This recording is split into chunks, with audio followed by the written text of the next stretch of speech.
Hello and welcome, ladies and gentlemen. Fantastic. This is Battlefield 1. In today's weapon review, we're going to be taking a closer look at the Sjörgen Inertial factory shotgun, available, of course, to the assault class in the They Shall Not Pass DLC. We're going to be talking about the unlock requirements for the shotgun, the base stats and properties of the weapon, how it performs on the battlefield, as well as, of course, how to best use it and how it compares to some of the competition in the shotgun category out there. With that being said, before we get into the stats of the weapon, let's quickly talk about the unlock requirements here. You're going to have to get 50 kills with the Model 10A slug. Not necessarily the most comfortable or easy of requirements, nevertheless doable. I don't enjoy the slug shotguns. However, if you do, this should be a breeze for you to do. And you're going to have to get 15 kills with the M97 Trench Gun Hunter. However, this in one round, unlike the 50 kills with the Model 10A, which can be completed over a number of rounds without kind of any limit to it. With that being said, once you've unlocked this shotgun, well, what properties does it necessarily have? Well, it comes with a maximum per pellet damage of 8.4, a minimum per pellet damage of 4.2. This drop-off begins at 14 meters, ends at 21 meters, i.e., up until 14 meters, you're going to be doing 8.4 damage per pellet, and from 21 meters onwards, it's going to be at 4.2, relatively disappointing.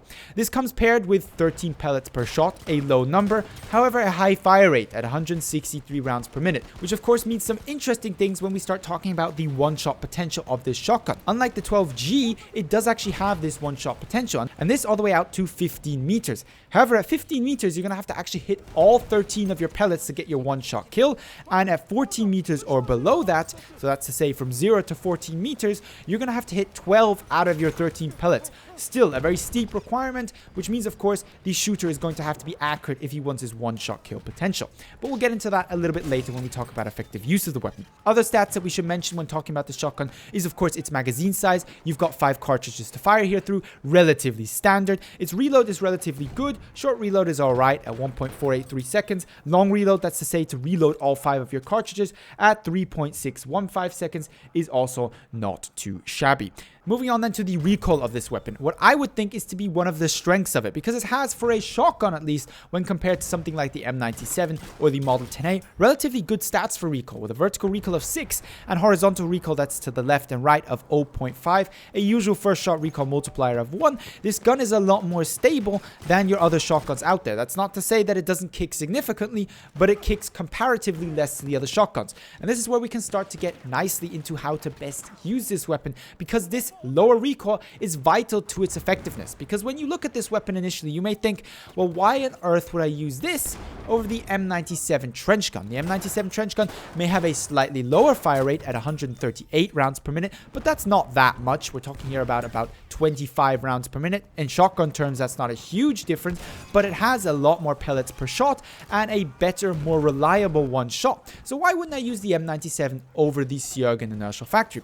Well, one argument would be the fire rate. A small difference in fire rate can make a difference. The other argument, and I think the more convincing one, is the recoil argument. Why? Well, because lower recoil doesn't necessarily mean that you're less skilled at the game because you can't control it. We're talking here about such amounts of recoil, which I don't think recoil control necessarily comes to play with it. It means effectively that you can more accurately place follow-up shots with the Sjörgen Inertial than you can with the Trench Gun.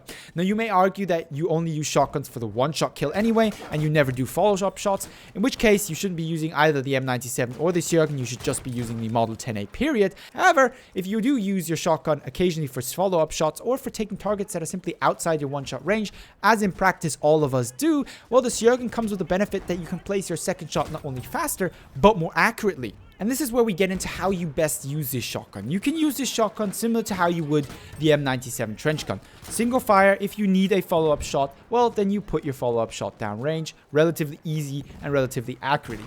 However, in my opinion, if you want to get the most out of this shotgun, and this is where, in my opinion, this shotgun has an advantage of the M97, you can max out its fire rate properly. You can actually shoot at the max fire rate that this gun has available of 160 rounds per minute, roughly. That's because of the lower recoil, which means instead of taking one shot at your target, even if they are in close quarters, always fire 2. And I, towards the end of my testing, and not too much of that game footage is necessarily in today's video, started actually always firing 2 shots at my targets, much more reliably getting my one-shot kill than I would even with the Model 10A. And this is simply the fact. 2 shots are going to do more damage with this gun than 1 shot with the Model 10A, because then we're talking about 26 pellets instead of 20 of the Model 10A.